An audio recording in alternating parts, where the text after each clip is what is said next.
Welcome back to another interesting tutorial about X account protection. And in this video, I'll show you on how to set up additional password protection for your account security on your X account.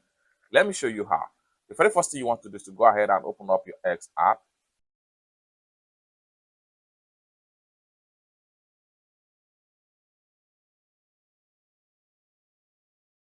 The next thing you want to do is to go ahead and make sure you click on your profile icon from the top corner right here.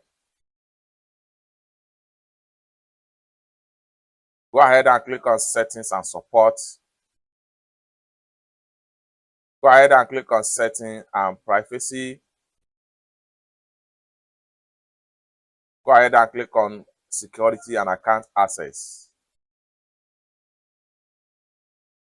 Go ahead and click on security. Next thing you want to do is to go ahead and turn on this particular button right here.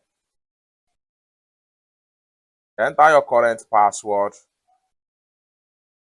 Go ahead and click on OK and it will turn on. It's that simple.